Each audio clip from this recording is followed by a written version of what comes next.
Welcome in to episode number 111 of About the Cards podcast, live tonight on YouTube. As always, with me, host Stephen Loeffler at Jack Wax Twins.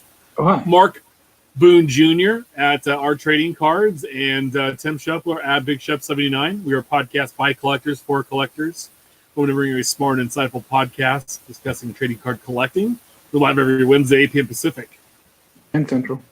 On YouTube, Periscope, Facebook Live, also on Twitter at About the Cards. We're available as a podcast everywhere. Check out the website aboutthecards.wordpress.com. What is up, fellas? How are we doing tonight? Doing better than Monday. I'm Yeah. not in the producer role. It's not my fault. Hey. You're in charge.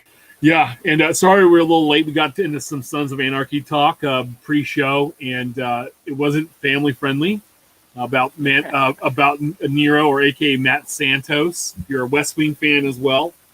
And, What's funny, though, is Tim was like, Sons of Anarchy had all of these guest appearances by, like, really recognizable celebrities, and literally 5 minutes before the show starts, the cardboard icons hops onto our screen in our room, and he's just like, it's like, again, this is like one of those, high-priced celebrities that just makes, like, a cameo on a Sons of Anarchy or Breaking Bad or The West Wing, where it's like, oh, Glenn Close is on this episode. Oh, wow. It's like, yeah. I mean, when the cardboard icon hops in. Yeah. So it was great to see him, but I'm rewatching Sons, and it takes place like in a little triangle area down near Bend, and it's not too far from me. So hearing all of the names of the cities and where they're going, it's like, I remember watching. I haven't watched, I think, since it was on air when I watched. Yeah. So I'm streaming it right now, and it's forgot what a really well written show and how in depth it really, and how far they could push it being on FX.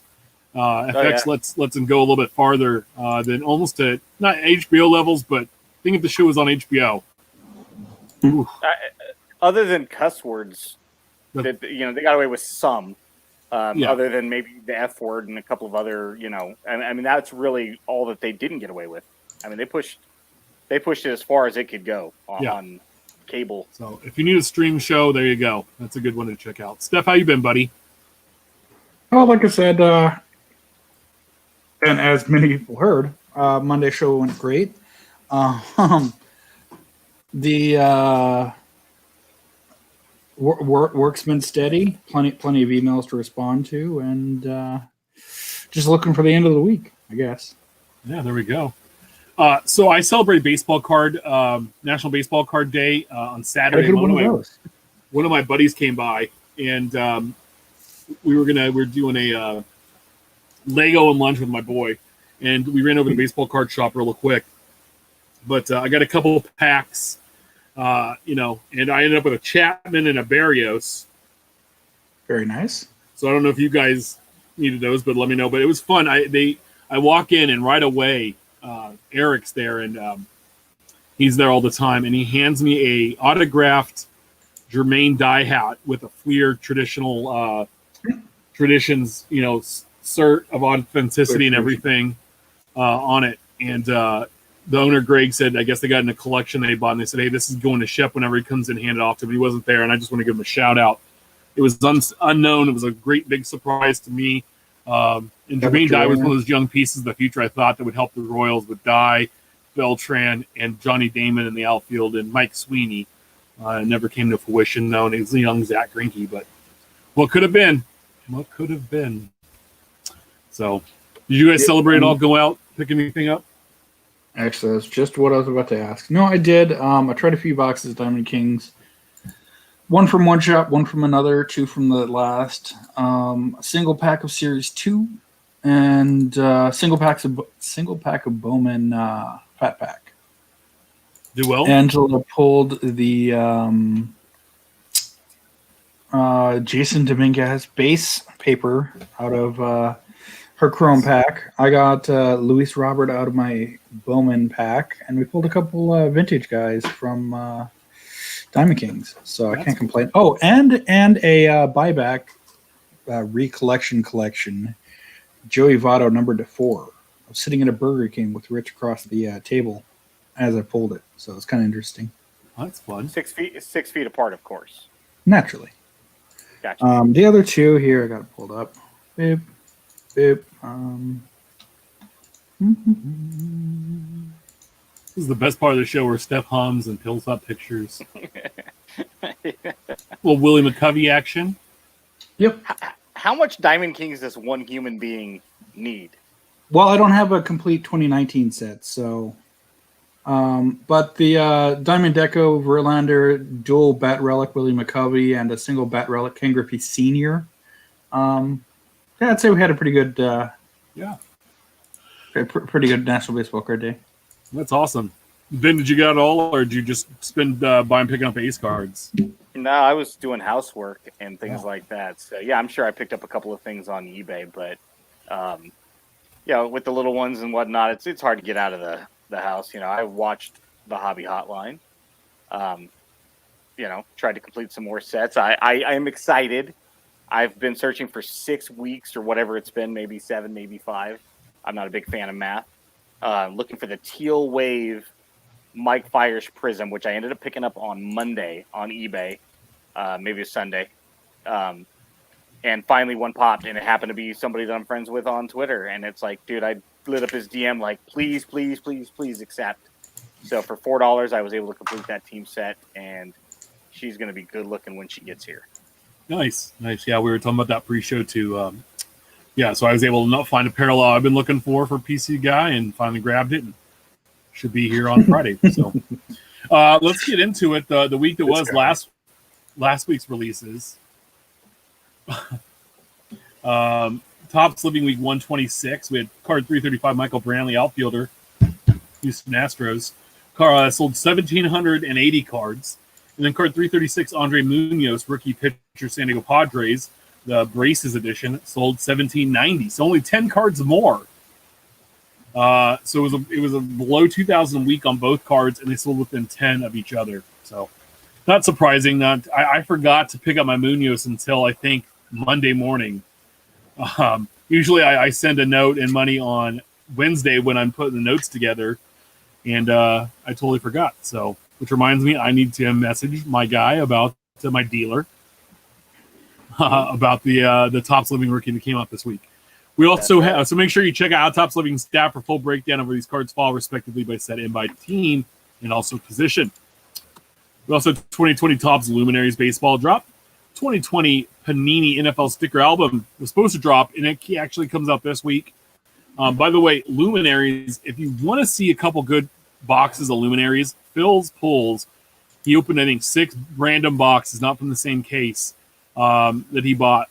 They were pretty awesome, and they were not the norm of Luminaries. So just a heads up there. We also had 1920 Panini Illusions basketball, and with 2020 Panini Gold Standard football, and on Friday, the big one, 2020 Topps Chrome baseball. I want to talk about Chrome baseball. I saw our buddy James Good, Run Good Life, on his channel, which if you're not subscribed, it's a really good channel because he likes opening stuff and talking about cards, and he's got a good knowledge base. He understands the hobby. He does good quality videos. But he was opening 2 boxes of hobby and 2 boxes of jumbo over he does series. So each box he'll open, each video opens 1 box, and he went to his local card shop. You know what they sold him the jumbo box for? $350. What do you think, Steph? $20. $200 for a jumbo box. Wow. They sold him a hobby box for $100. That's pretty much what the going rate was in a normal year.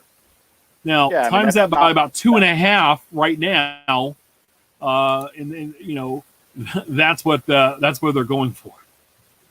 So, he lucked out, and I know people have been wiping the shelves at local retailers for the blasters and the hangers and the fat packs and that stuff, and then they're getting upset because they're not pulling the Luis Robert. They spent $500 on, and they didn't pull Luis Robert. Well, go buy the rookie card for $50 if that's what you want. I'm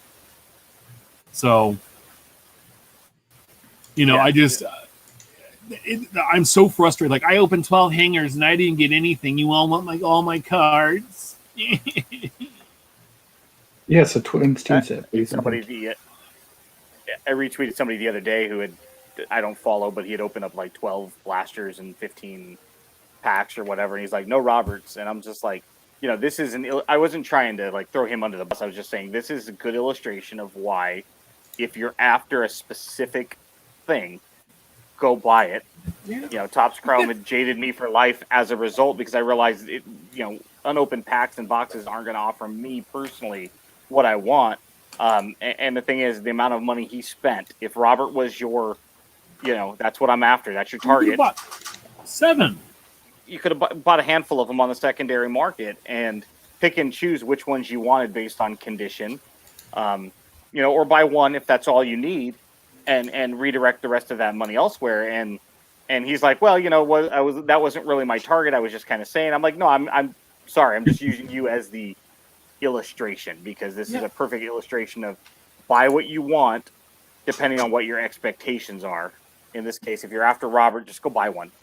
Yeah, I had a box. There's something you said from opening the individual packs, but if you're getting worn out opening 10 boxes and you still don't have one and you're going to complain about having to find some more, dude, just buy the card.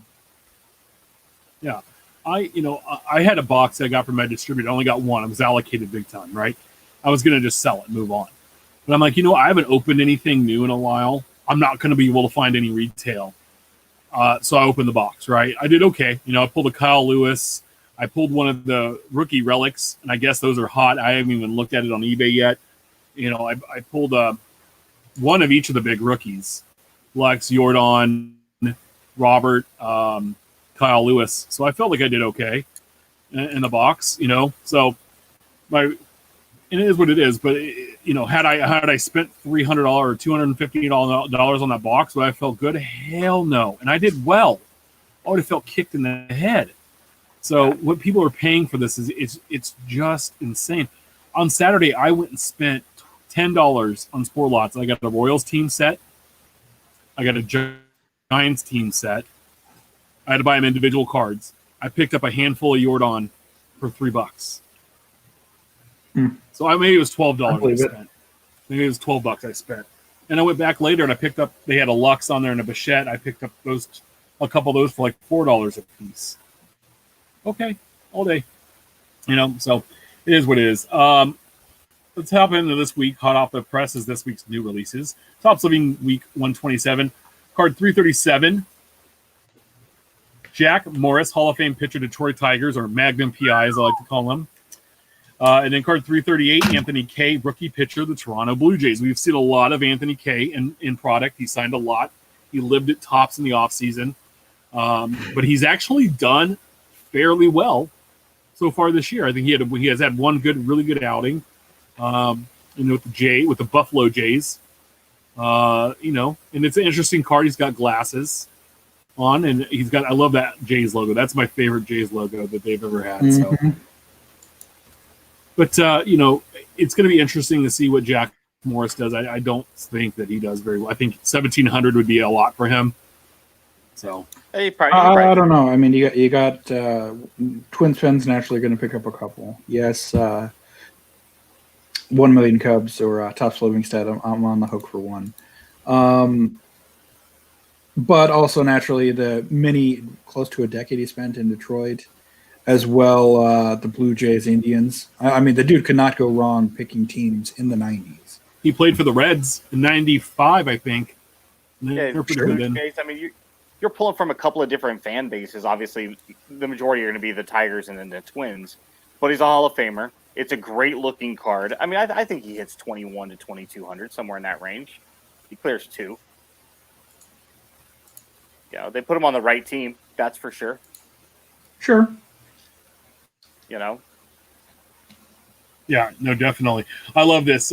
SCA card says, I'm a hockey rookie, got 319 Upper Deck boxes for $75. Love Young Guns. I don't know what I'm doing with hockey collecting since the reach out to Philly Puck Fan, one of our listeners here. He's on Twitter at Philly Puck Fan. Really knowledgeable about hockey. Steph knows about hockey. I ask him all the time. I am a hockey novice as well. And I like Young Guns, and so I picked up some of the bigger Young Guns. Yeah, no, it's not a bad week. You got a rookie and a Hall of Famer. It'll do okay. But not gonna. Yeah, but the Tigers, despite their illustrious history, have, much like the Giants and a couple of other teams, just feel like they've been completely underrepresented so far in living. dating back to the beginning. Yeah. And so I think that Tigers fans, are gonna, come out for this one because obviously it's also Jack Morris, big name from the '80s. Blackjack. But I think he'll do well relative to, the static nature of this release now. He's not going to get into the threes, but he'll do twos, low twos. No, I say he's under.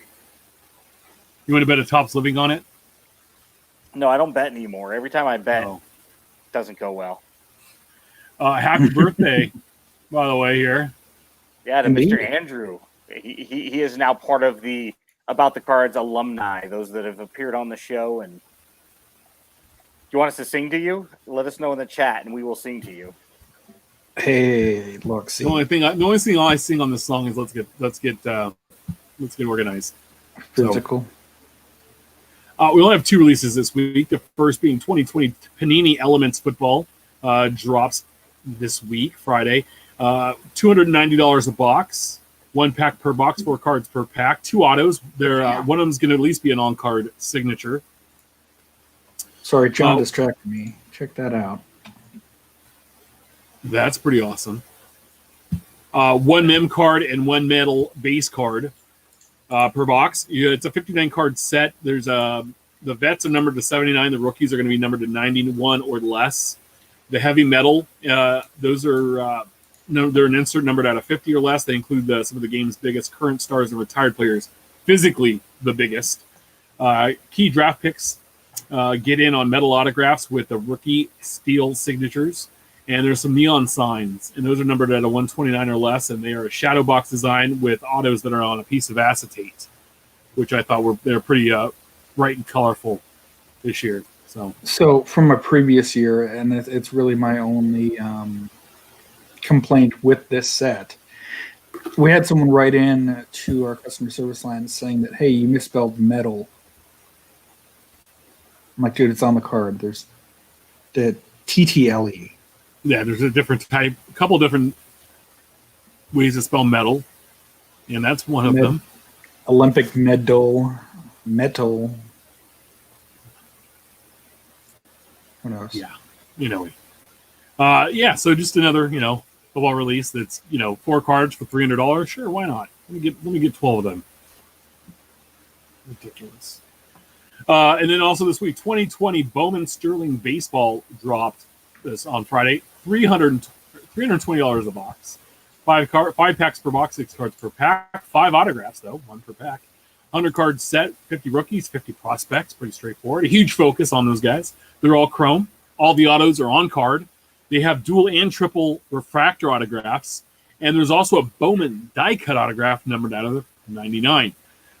Sterling, bringing it back. This was a big product when I came back the hobby. It was 2011 Sterling.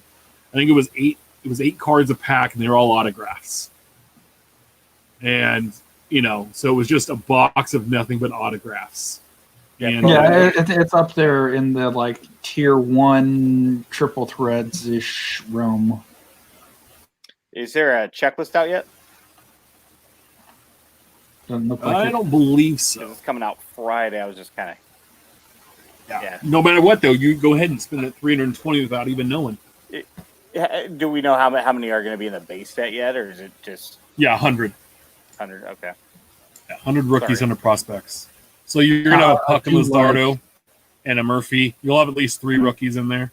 Puck and a Brown and a Noisy, because right now it just seems like no matter what the checklist is, all 5As are being made.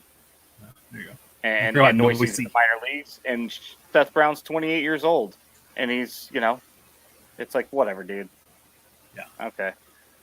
So make sure you check out Ryan Cracknell's articles on Beckett.com/news for more details on all of these new releases. Does a wonderful job. Except for later. I do like one last thing on this. Yeah. That they had the throwback image from his. That insert set roll-up step. It's called First Signs. I want to say, and what it is it's an insert set with a current Major League star and the picture of them from their first Bowman ever. Their first Bowman card. So early Bowman. Yeah, because sometimes the first Bowman was a USA card, but it's the first major league, when they're in the minors. So I think it was pretty cool. That insert set was pretty nice. That's more the insert stuff that Topps needs to do instead of like these other. We talked about this last week. Make inserts. Make them relevant again. Yeah, here we go, bud. Go ahead and accept your offer. Just selling cards here. Sorry about that. What's Brewing next week's releases? And banned. Yeah. Next week's releases. I did not update, so let's take a look here and see what's coming out next week. That's my bad. What happens when I do these early in the morning and before the kids are up? So while he's playing catch up, naturally we got live this Saturday, our Hobby Hotline show. This Saturday we've got Val, Ben, and Mike live at YouTube, Periscope, Facebook, 8 a.m. Pacific, 11 Eastern, 10 Central. And on Monday, live Monday, same places. You can find us as well, 5 p.m. Pacific, 8 p.m. Eastern with Doug, Drew, and Dan, although I think there might be a substitute in there. Yeah. So next week we have 2020 Topps Archives Baseball dropping, 1920 Upper Deck Premier Hockey, 2020 Panini Certified Football, and that is it. Oh, and then the 2020 Panini NFL 5 Trading Card Game Booster Pack coming out as well. So that's next week. Yeah, sorry about that. Rally on Forbes this week. Our buddy Nick Duante posted an article about Rally Partners is partnering with Topps to offer investors 10 exclusive 2020 Topps card sets. Starting this Friday, collectors will be able to buy shares and 10 first edition foil stamped 2020 Topps complete sets exclusively offered through the Rallies app. If you remember, these are the guys that are offering you to buy, you can buy a percentage of a card. You own that share or that slice of the card. 10 sets will live in a secure New York showroom, and 2 will be added to 2 will be stored in Topps Archives vault. So you'll never get the cards, but you'll know you own part of them. Yeah, dumb. If I can't hold them. Ben wants to set broken so he can get the Ace Team set. I do. I mean, this. I'm gonna Tom Cruise this in Mission Impossible and break into the archives late at night. Unless somebody actually does that, then it was not me because I'm, just want to throw that out there. That was just going to be a joke. But come on, man, cut it out. You guys are trying to get too smart for your own good, and this is just a dumb idea. But that's just me. I do like the box, but there's no chance that any of these 12 get broken. And why don't they? Well, it's 10. Well, but there's 2 that are being set aside, so there's really only 8. That's true. My question is,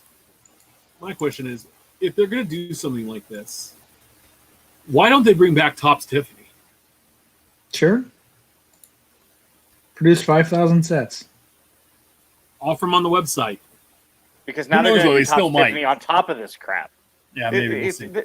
This is one of those ones where in a boardroom it sounds really, really good, and then you say it out loud in public, and people laugh at you, and that's what's happening now. This is ridiculous. Like, let's change Coke. Let's change how Coke tastes. It's only been successful for over 100 years. And sells like 18 million drinks a day, something like that, across all of their Coke line, and it's just like, yeah, let's. Hey, more power to you. If you want to invest your 10 cents, by all means. Super. OU Ducks 04 tweet out. Just somebody said, show your best pull from Topps Chrome, and he just said kaboom. 2020 Topps Chrome Luis Robert Superfractor autograph. So why this product, the bottom hasn't fallen out of this product, knowing the Superfractor's been pulled? How many bazillions of dollars is that worth? Is that enough to cover the debt of the United States right now? We just handed that over to the debtors. I do believe he mentioned it was a friend that had pulled this. Yeah, but even still, yeah.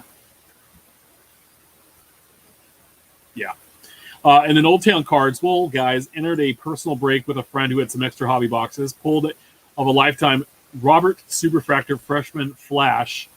Not sure what to do now, but if you or someone's interested, I'm planning on moving the card.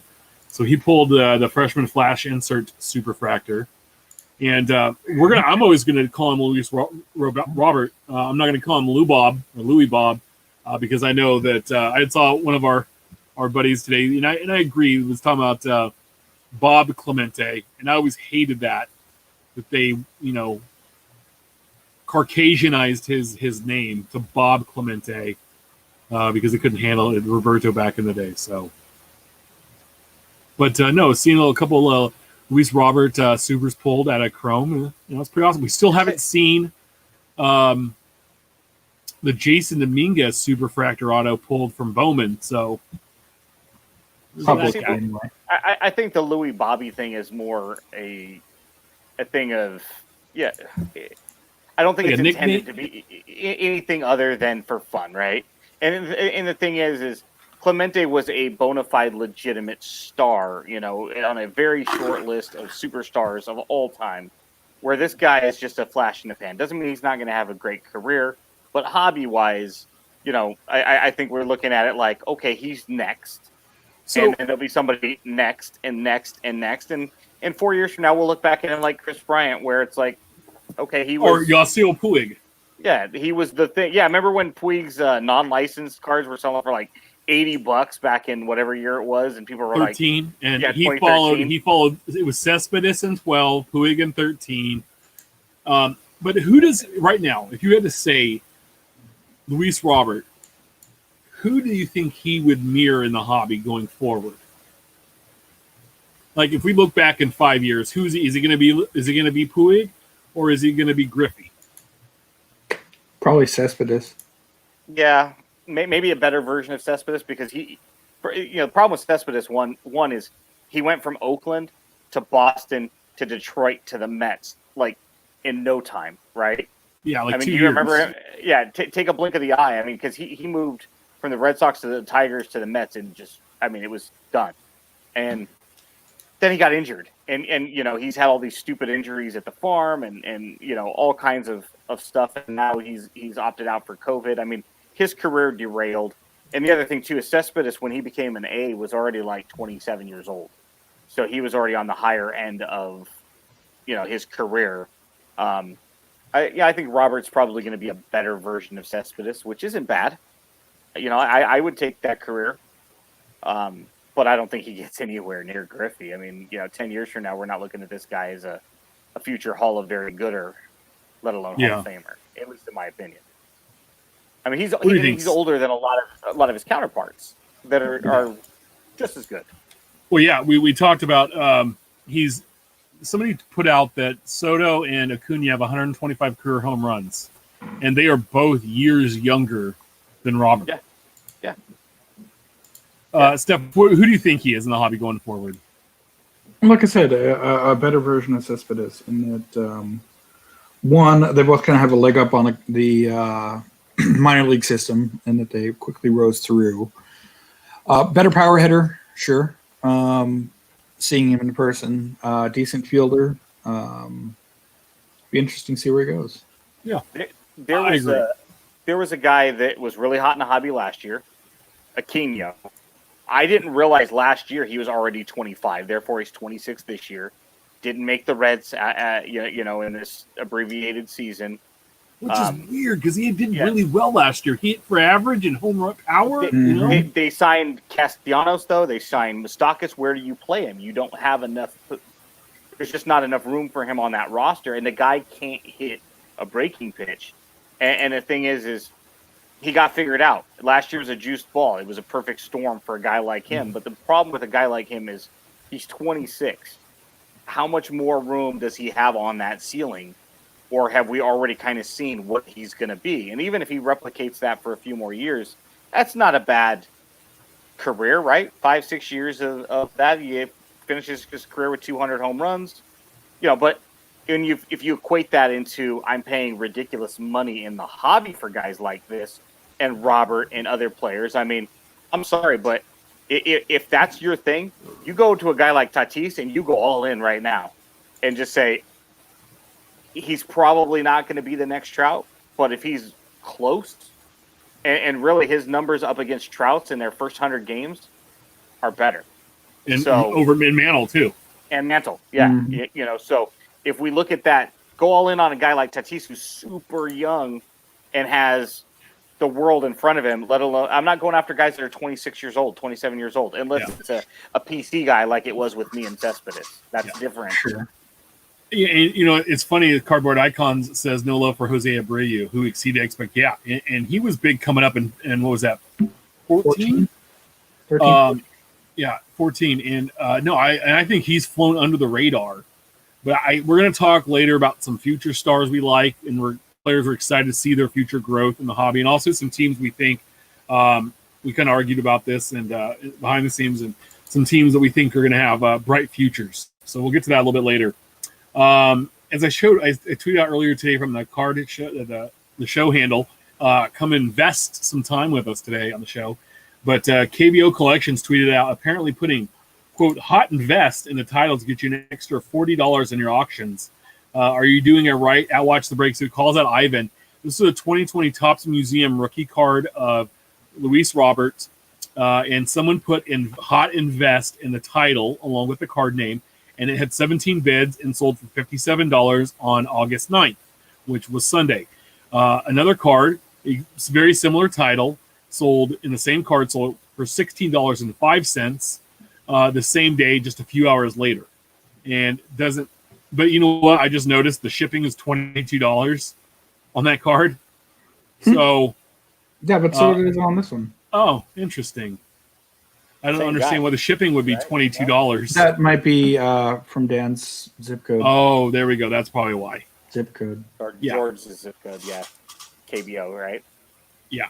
Yeah. So Hello. there we go. But $57 versus $16.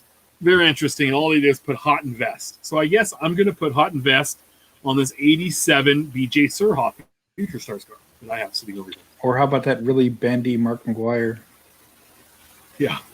Are people that sheepish that, that's going on? Like, you put hot invest and they're on it like flies on shit. Well, yeah, because I mean, I tweet about this all the time. Stupid crap you see in these titles of BGS question mark. Well, what does that mean? I mean, somebody the other day had a Luzardo. He's making his MLB debut, and I said, what do you mean MLB debut? Question mark. And he goes, yeah, he's starting Tuesday. It's his Major League debut. I said, no, it's his first Major League Baseball start. He's already appeared in 2 games for the A's this year, 6 last year. Don't, if you're going to do, listing manipulation, fine. Just be accurate with your information. That's all. If you're going to do something stupid like that. And the guy's like, oh, I'll change it now. I'm like, whatever, dude. Well, Clint Frazier hit a home run tonight. And so I'm going to sell all my Clint Frazier rookie cards for $100. Yeah. It's amazing. I talked to a guy who was running a Raz today for 485 Maguires on Facebook, and it was 10 spots at $10 each. And I started laughing. He goes, "How come every time I run Razes on Maguires, you laugh?" I'm like, okay, here we go. And he was actually an okay guy, and we had a decent conversation. But I told him, I was like, "Who's paying $25 each for these?" Or an opportunity, $10 at an opportunity. I was like, dude, come on. And he's like, well, he goes, I was actually the sucker. He goes, I paid $35 each for these in June, hoping that I had more money left on the table. So he goes, to get rid of these at 25, he goes, is awesome because I'm taking a loss, but not that big of a loss. And I'm like, I really want to laugh at you right now. And he's like, yeah, I bet you do. And I'm like, but I'm not going to. I was like, hopefully it's a lesson learned, understand a fluid market, understand. I said, the card's 35 years old, and you could have had it for years and years and years for under $10. What were you thinking? He goes, I was just trying to buy something thinking there was more money on the table. And I'm like. And I think a lot of that's happening right now, too. Yeah. We're going to get a little bit more of that in depth in that, I think, later in the show. Yeah, to me, it's crazy. One thing I want to bring up is, so there was this guy this was a great card flip, and I tried to reach out. I didn't get a response back, but at Malone SC Terrell said card flip. I purchased all of these cards over the last year for over $5,000. I hated selling them, but I turned the cards into the purchase of a new property. Cards into real estate now for some work. It was 10 Lucas. There were two 1819 silver prisms, 3 1819 blue prisms, and then 5 of the 1819 rookie kabooms. And it looked like he bought. It looks like in a small downtown building. And I don't know if he's going to open a shop or what it's going to be, but he actually sold 10 sports cards and was able to buy some real estate. Okay, this doesn't happen every day. No. That's pretty impressive. He was able to take $5,000 and take that, buy cards with it, and then turn that into enough capital to actually buy some real estate. I mean, it obviously needs some renovation work and maybe the stripper poles removed, but can't fault him on that. I mean, I would sell 10 too for to pay off all the credit card debt and pay down the car. That real estate is a hot invest item. I mean, it really is. I hope the real estate agent in their listing on Zillow said hot invest.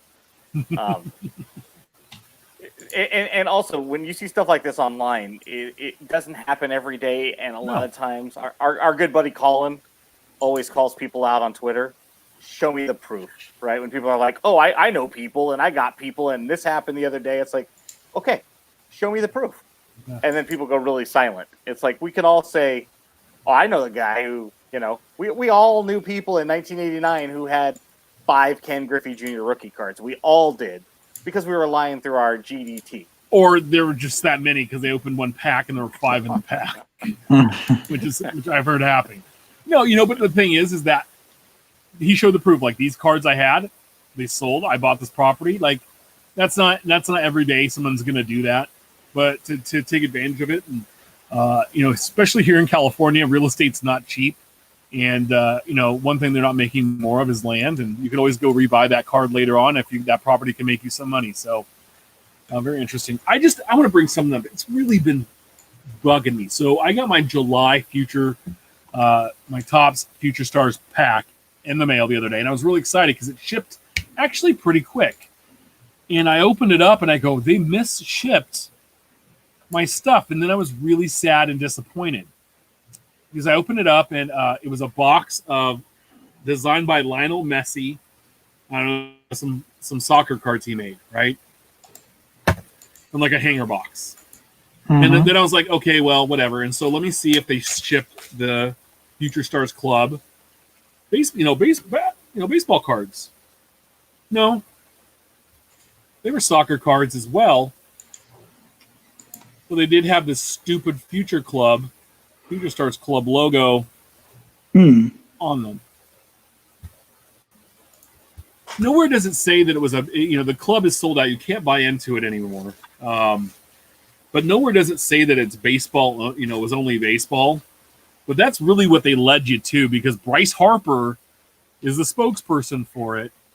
And then there was some other thing that came with it. I don't remember. It's over there somewhere. But like I was just disappointed because I got in it because it was baseball cards, and I'm not a soccer guy, and like I know who Messi is. I'm just like, I don't know. I just kind of feel like I got punched in the gut. It does say the Topps card set, not Topps baseball set though. Yeah, but wasn't there supposed to be like a 5-card baseball card set that was like every month you got the first 5, then the next 5, the next 5? I thought that because I was going to get that, and then I realized I had enough friends that were buying into it that I didn't need to spend the $25 or whatever it is a month. That if there's any A's cards, I get them. Yeah, that's weak. I mean, but again, in the first couple boxes, weren't they like Big League Baseball and Opening Day and stuff like that? So again, it leads you to believe that it's a baseball-based product because of how it was marketed. Sure. At least, because I thought I was going to get into it, and I was like, nah, April, May, and June were all baseball.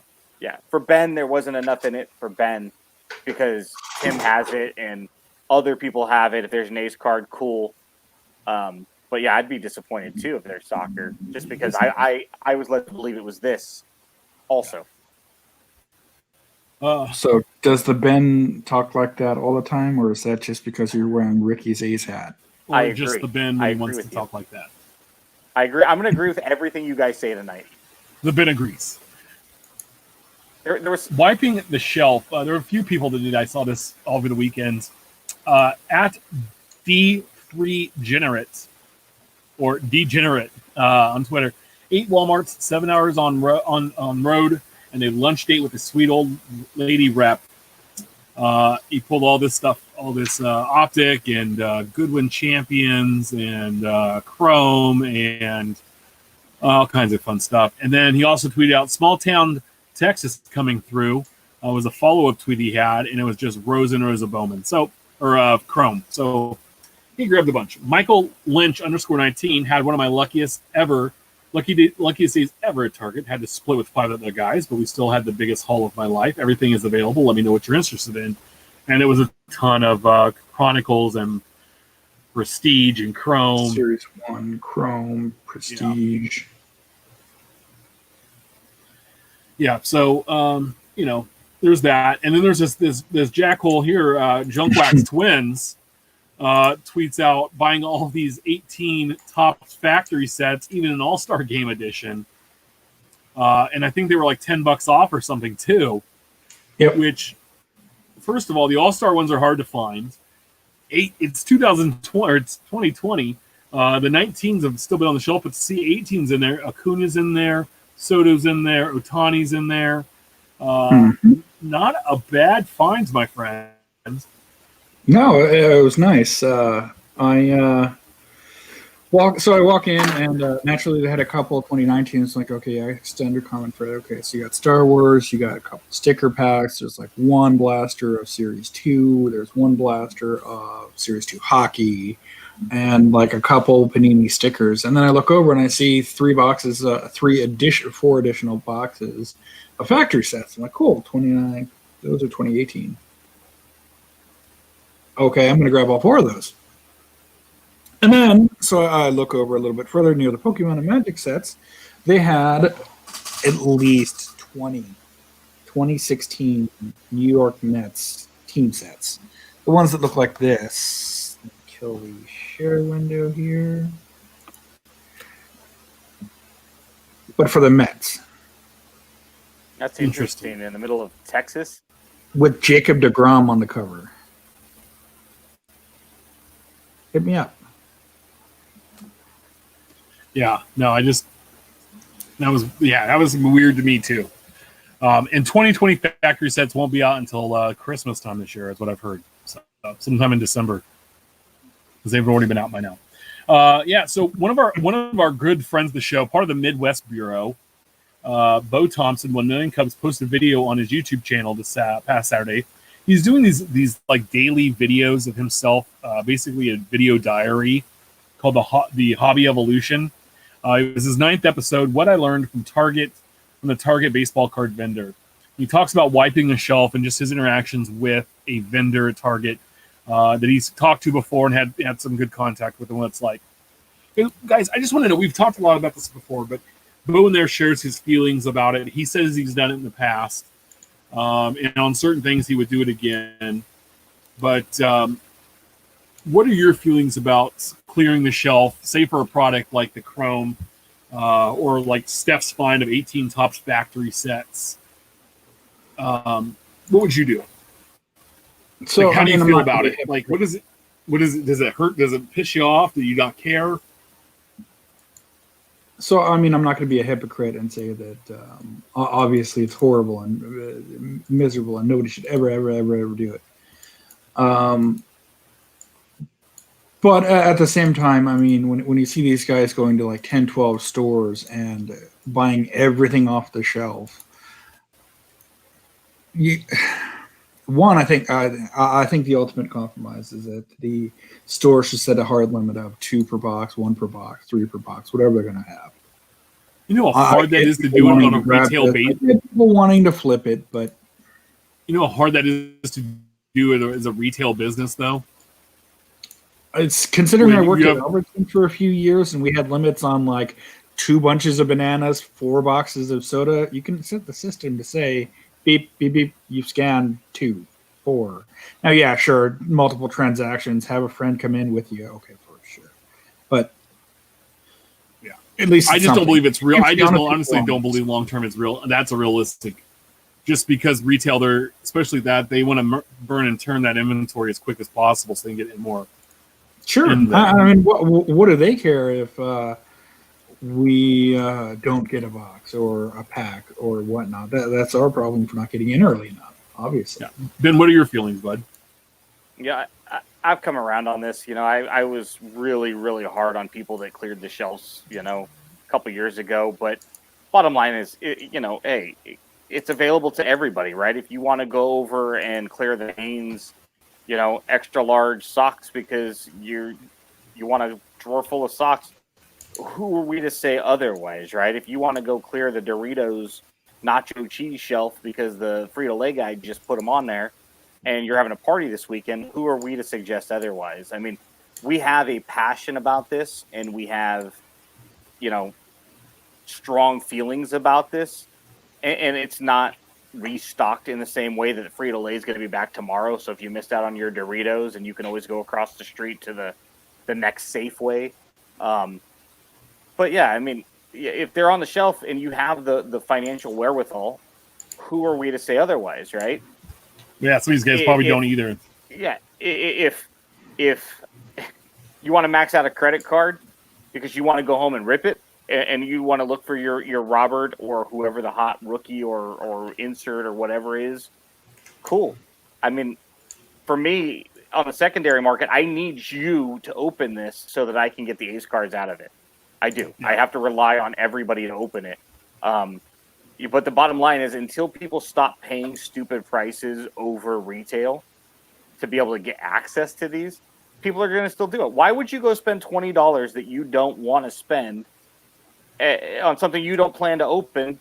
Well, the thing is, if I can flip it for $60 and I can net $20 at the end of the day, why wouldn't I want to do that, right?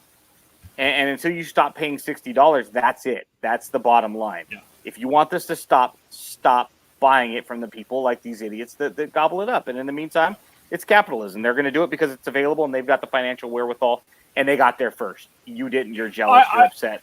Yeah, I agree. The Better Ben's question about where those cards end up.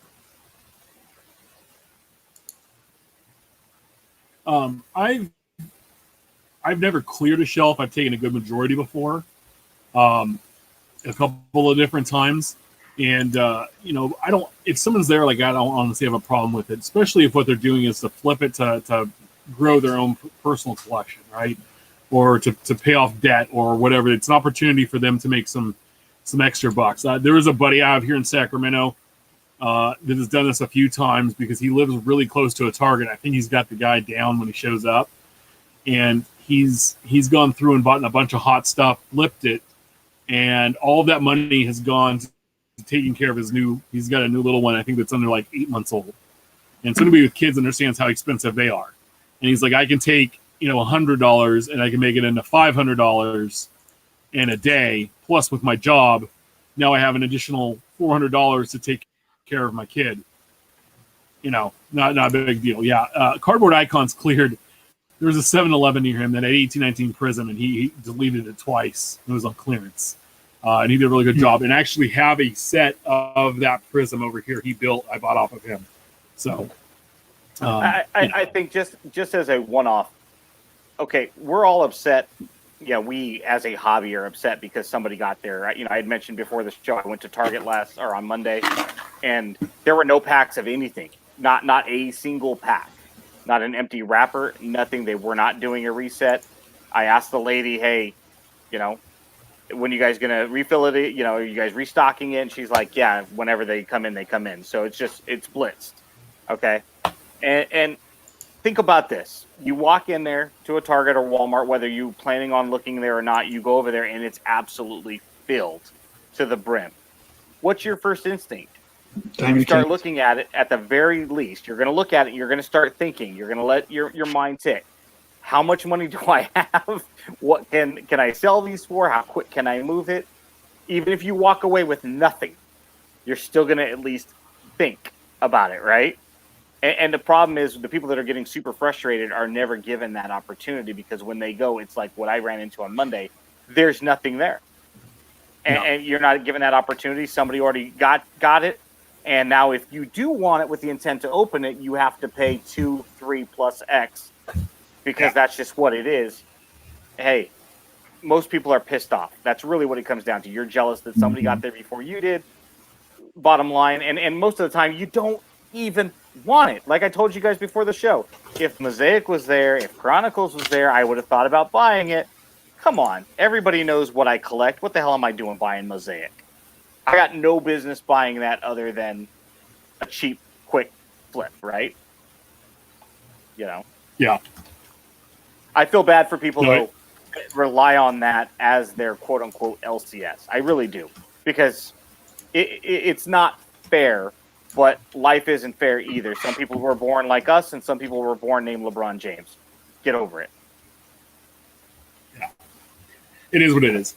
Pyramid scheme. So at Bowman 1951, tweet out, who else is ready to admit we're all being manipulated by pyramid scheme type groups, and that card market isn't truly based on actual value?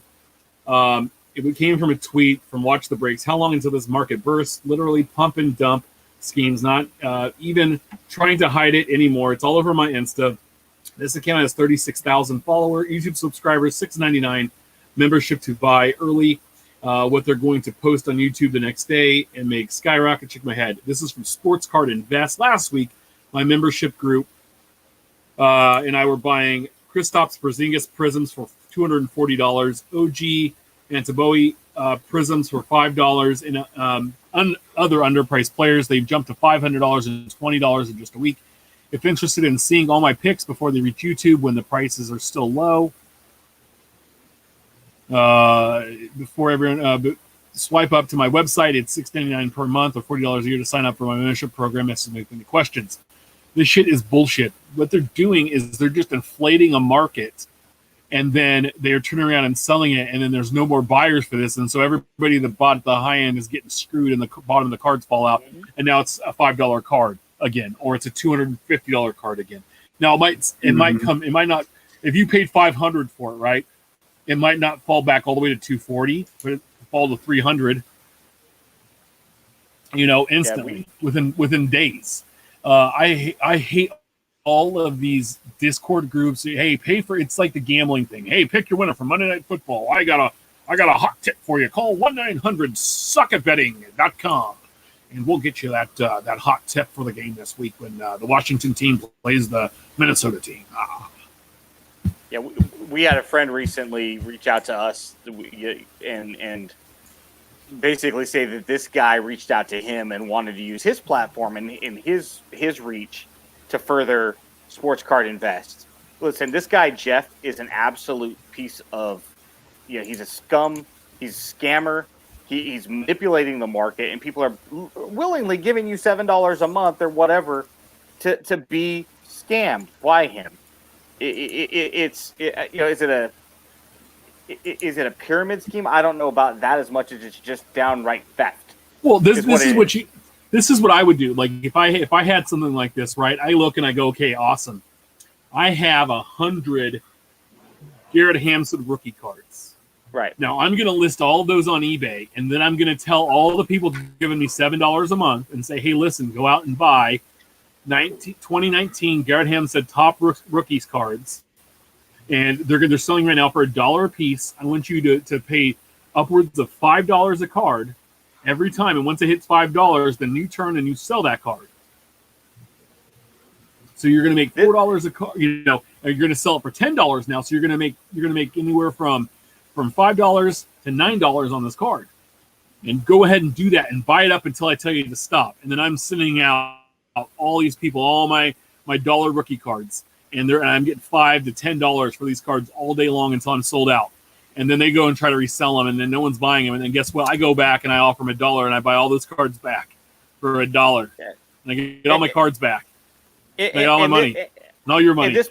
This POS, he begged me to collaborate with him before he really started taking off and got onto YouTube and stuff, because he's like, dude, your background, you have credibility and you have this and you have that. And he goes, I think the two of us could. I'm like, I don't want anything to do with you, guy. First off, you're an idiot. Second off, you have no knowledge about any of this crap, and you're going to manipulate the market. I'm sorry. If you did the same thing under SEC guidelines, you would be put away for multiple years in prison. The fact that this is not regulated because it's a hobby and it's this and it's that. I mean, this guy was an absolute. I mean, this guy's a piece of work. So if you're out there, if you know anybody that's fallen under this guy's thumb, tell him to get out of his Discord group and his YouTube channel, because literally all you're doing, you'd be better off taking $7 and putting it into a shredder, because that's all it is. And then if you're listening to him, you're taking even more money, and you're literally buying. Yeah, it's just frustrating because this guy. If you're so dumb, you don't know. Like, you're listening to other people tell you who to collect, and you're only doing it to make money. Like, that's not truly collecting, right? Like, you know, there are cards or guys that I buy that I think are underpriced, I think, or have a bright future that I think long term it's going to be nice. Because think back in the 40s, 50s, 60s, 70s, like, you know, you might not have been a Yankees fan, but you were a fan of Mickey Mantle, or man, this guy is really good. Like, I like to have some of his cards. Like, I feel that way. You know, Ben is not an Angels fan, but I guarantee you he would love to say, like, oh, look, I have a nice Mike Trout rookie card in my collection to go with other Hall of Famers who never played for my team, because guess what? This guy's a generational player. I've got a 2011 Finest Mike Trout auto in my collection. I'd sold a Russell Wilson printing plate for it. You know, it's okay to go outside of your PC for certain players, but literally this guy is selling you crap. He's taking crap. Again, Garrett Hampson's a good player, and obviously Tim's got a personal connection to him, and that's great. But he's such a great example of a guy that's not worth very much on a monetary level in the hobby. That if Tim has a lot of these because he collects this guy, he wants to super collect this guy because of his connection, and then all of a sudden, if we decided we're going to do the About the Cards investor group and Discord buy all the Garrett group, yeah, we're going to charge you guys $79.99 because we have the power, and then we pump up Garrett Hampson. Yeah, it's a pump and dump scheme. As soon as you buy it, and like you said, the problem is, much like Mark McGuire's and Sammy Sosa's back in June, everybody's buying at the height of the bell curve at stupid prices, and the problem is, where's your buyer? You were the last guy. You were the one holding the old maid card at the end of the day. You lose, you're done. You've lost that money. You might as well have just pissed it away. You should have threw it in the shredder. You know, this isn't Monopoly money that we're playing with here. This is our mortgage money. This is our food and our gas money. And this guy's taking it from you, and he's selling you a false bill of goods because he's called the sports card investor. Anybody can be called whatever the hell you want. This guy's a knucklehead. Ask him remember his Chronicles when he's like, I got nothing in Chronicles. Well, if you're so smart, first off, why are you not a multimillionaire? Why are you playing around with trading cards? Why are you not, running some Fortune 500 company as a CEO or a CFO? Come on. So two things for this. One, obviously, if we were going to have, if we were going to have a Discord group, we wouldn't charge you for it. It's not a bad. I don't even know what Discord is. It just sounds like a bunch of cords. It's kind of like Teams. Oh, yeah, it's just audio chat. It's more for gaming. One, we obviously wouldn't charge for it, but two, this all sounds like, hey, I need you to buy my essential oils, my Glade plugins, and my silverware and cutlery, because I bought it from them at $100, but I need you to buy it for $200, so that way that you can sell it for $3, and I get the trickle down money from everyone selling it. And then how about you join me, and join underneath me and pay half of my costs so that you can spend for double. And I get there's a lot of people out there, and Gary V's even said this, and he's one. He started blurring the cards he's been posting or whatever. Words hurt, all that shit. Like, okay, he can show off whatever he wants. Phil Hughes is going to show off all his stuff, and there's a lot of people that big names are showing off cards that they collect. My whole thing with it is both those guys, and there's a lot of other people in the hobby said there is so much free good information out there that if you're paying for information, there's something wrong with that. Absolutely. Yeah. How many podcasts about sports cards are out there? There are a ton. We're one of them. Yeah. We're not ever going to charge you for this. You don't ever see ads. We have opportunities. We've done a few promotions here and there with some people, but there are opportunities for when we run this as a podcast, I can click, put ads in the podcast. We don't do that. We don't do this for money. We do this because we love this hobby. We love the listeners, and we want to give this information out to you because a lot of times people are not online to hear this, and they listen to a podcast to get the information. Like you saw today, Deion Sanders left the NFL Network to go work at Barstool Sports to do a podcast. Podcasts allow us the freedom not to have to be regulated by, any government group, right? We could say what we want on here. We're not beholden to any sponsors, any league, any affiliations with anybody besides ourselves and the guys in the hobby hotline who feel the same way. And my thing is that if you're giving money to somebody to take their advice on what sports cards are buying, maybe sports cards aren't for you. Now, I don't know. I could learn and play the stock market and invest and do that stuff for my retirement, but there are people that went to school and do that stuff. So that's when I contact them and I say, hey, listen, I'd like to take this money and have it make money for me. What's a good idea? Throw me a couple ideas. Because that's long-term. It's crazy to me. This guy's getting $7 a month from some schmucks about to go buy baseball and basketball and football cards. Are you kidding me? Yeah, no, it's sad because our good buddy Eric at those back pages on Twitter, I think he had done a video on YouTube as well. Information is free. We're not know-it-alls. We don't know everything. I mean, how many times do we ask each other questions, let alone Ryan Cracknell and the gobs and gobs of other resources we have at our disposal? And all of these individuals give this information away for free because it's a hobby. And the more we know, the better this hobby gets, the stronger this hobby gets. And to pay for anything, especially when you have to take a step back and go, what's the motivation from this, right? Again, if it's charging you $6.99, you have to think, okay. I mean, if you pay for your subscription base, whatever it is, Netflix and Hulu and Amazon Prime, there's a reason that they're charging you for this to provide the content, right? But there's a motivation. It's revenue. It's profit, right? This guy is profiting, so the information he's selling also has to come from motivation. You're paying his mortgage off of multiple layers of garbage, and this guy's sitting back and he's laughing all the way to the bank. There's a question involved. There's sports card sports card investor, and then sports card invest. Brett from Periscope believes that the two have been mixed up before.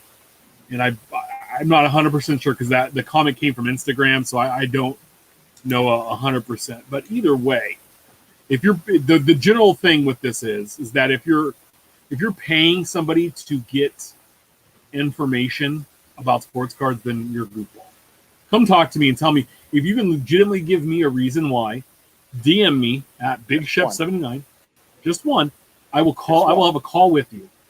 And we'll see. I'll talk on the phone, or we can FaceTime, or we can hop on a video chat, whatever you'd like to do. I just want one reason. I want to share your name if you don't want me to. I just want to bring the reason back to the community and have them understand. Yeah, so there's sports card. invest.com then versus Sports Card Investor. So the guy's name is Jeff Wilson that I'm talking about, just so we know. I think that's Sports Card Investor, and then Sports Card Invest is a little different. Just so I want to throw it out there. I don't want to disparage anybody. Yeah. I was talking specifically about that guy, and I think he was Sports Card Invest, if I'm not mistaken, on Twitter. But hell, you give me one good reason, I'll give you the $6.99 right now. If I can't refute it, if I can't use my knowledge in the hobby and my education and experience outside to tell you why that one reason is, again, black and white, right? The sky is blue. If I can't come back at you with something that I'll give you the $6.99, man. You know what we should do? Kevin, we should join. Pay the $7.99 a month. Join and then leak the information instantly.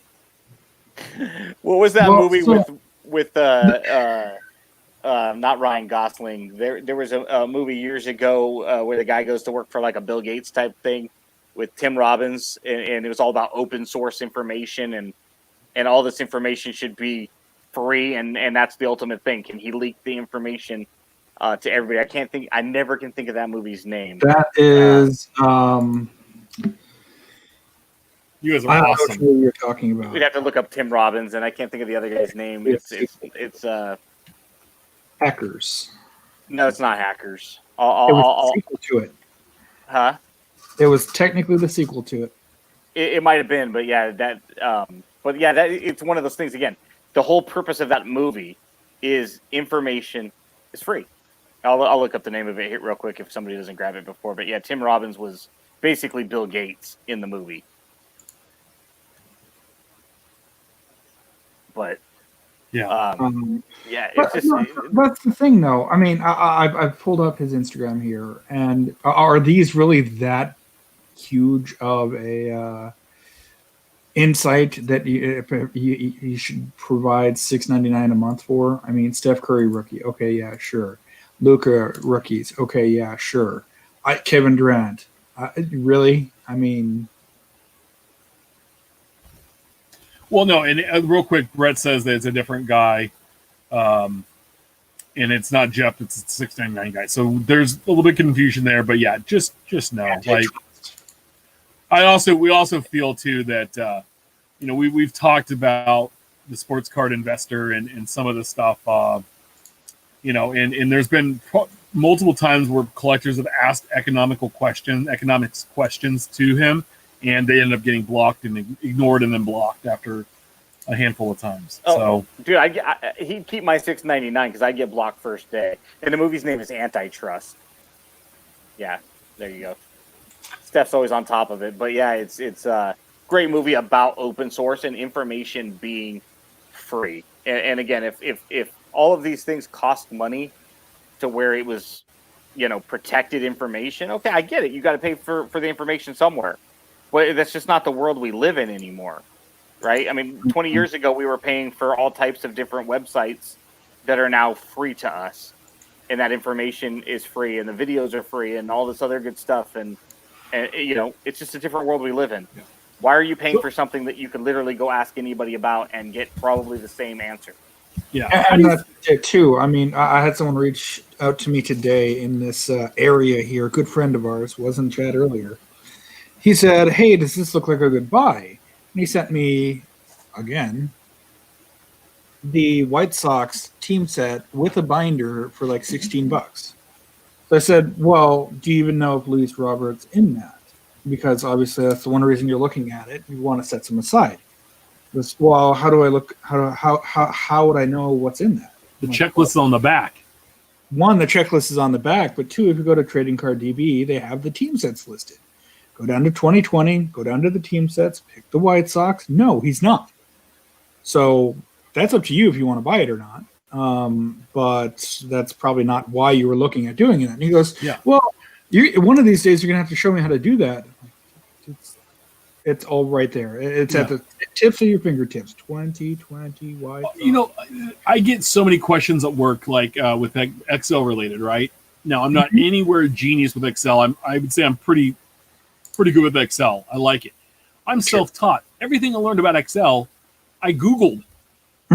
I watched videos. I didn't pay to go to a school for it. I didn't sit in a classroom for 8 hours on a Saturday and take notes. I just Googled the stuff. It's all out there. People have done free videos on YouTube all over the place to do that stuff. Well, and I think use what's available, folks. 99% of the time, if you ask an older IT guy, hey, where's your knowledge base from? I mean, you have answers for everything. They'd say, just type in, screen is flickering on second monitor when I boop. And it's like the third form from some guy from 2005 that resolves your issue. Yeah, all the time. And to your point about Excel, have you ever taken an Excel test for like a job opportunity? Yeah. I've given those. I've taken them. And I tell people, if I have to take one, I will fail miserably because you're not allowed to right click. You're not allowed to use Control-C. You're not allowed to do this because it's all by the book. It's how Excel is designed. No shortcuts. They said taught you fail. It's what it is, right? So yeah, we have to assume that not everybody's going to know everything. Right? Common sense isn't unilateral. Common sense is only individual to us and our upbringing and what we've been exposed to and what we know.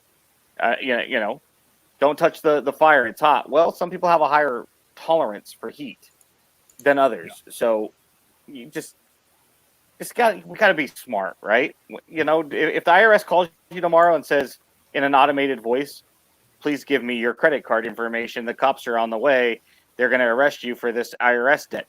Probably don't put your credit card information in there and the cops ain't coming. You need to go to 7-Eleven and buy 2 $400 Google Play credit cards. Don't do that. It's funny here. Mike Werble says I'm already doing it.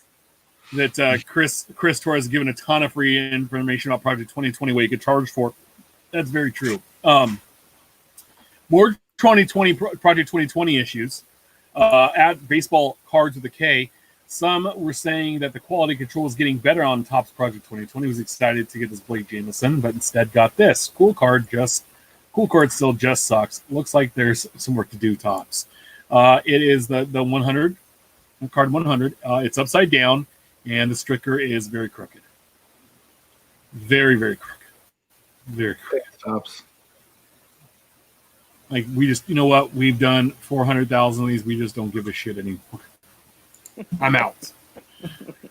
I'm out. It's obvious that the guy applying the sticker just stopped caring. Yeah. Well, they are selling card 200 and they're only shipping card 100, so they're literally 50% behind.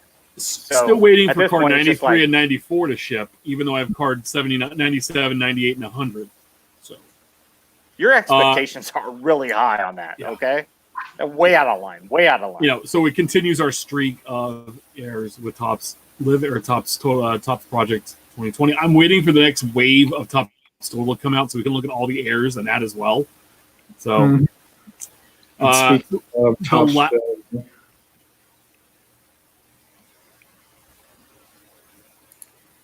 perverts are still out there. Yeah.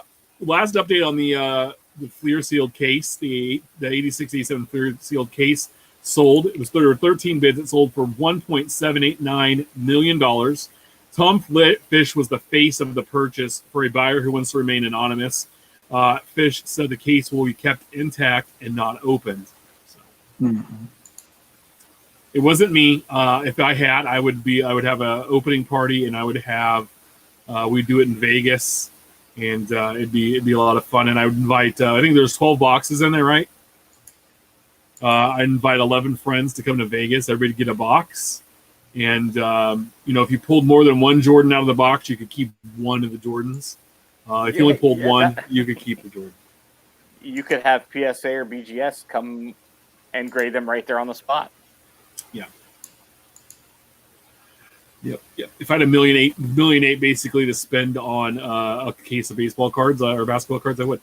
Box prices. So this jumps into here. In the last 18 months, we have seen box prices double, triple, and sometimes quadruple in price. How long do you think this can continue? I mean, everyone wants to say that the bubble's about to burst. The bubble's about to burst, but it keeps getting bigger. It just keeps getting bigger, and I mean, Usually, when something pops like that, it's from something completely unrelated, or some information like gets COVID. Like COVID. You would think. Winter is here.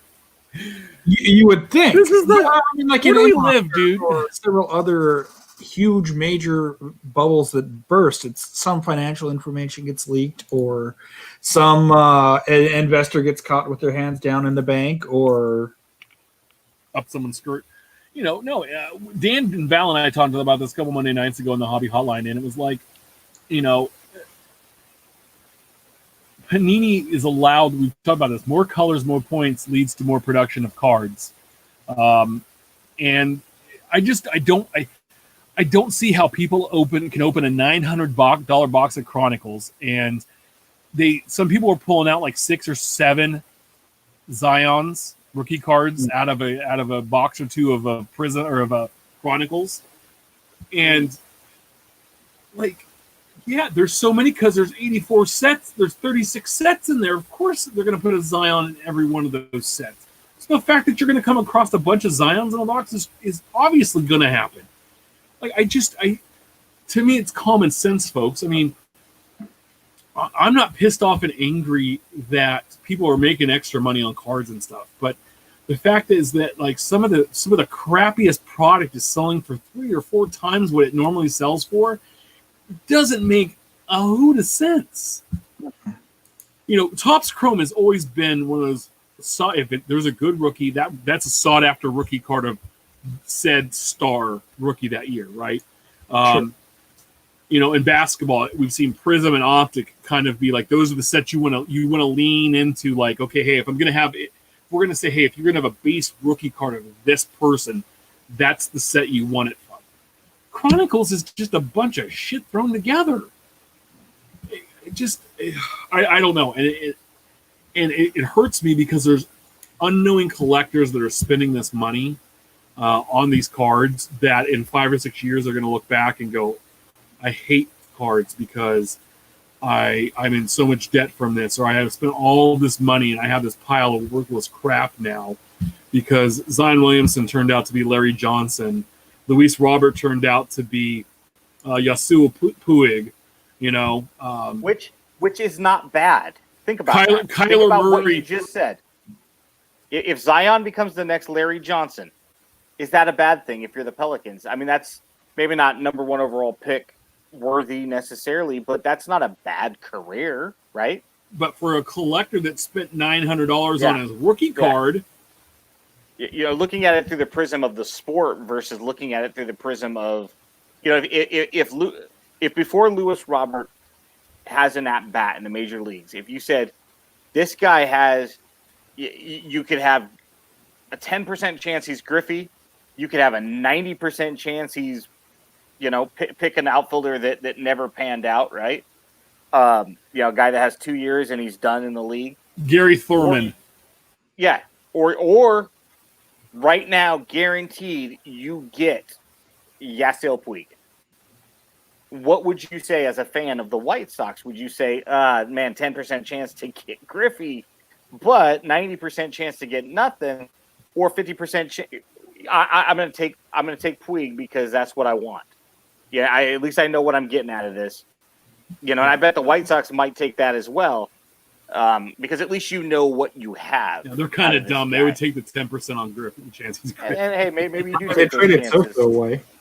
Well, they also traded Fernando Tatis Jr. for James Shields. So let's start there. When you have an economic bubble, there's so many outside variables that are hard to predict, right? What is a recession? It's 2 consecutive quarters of negative growth.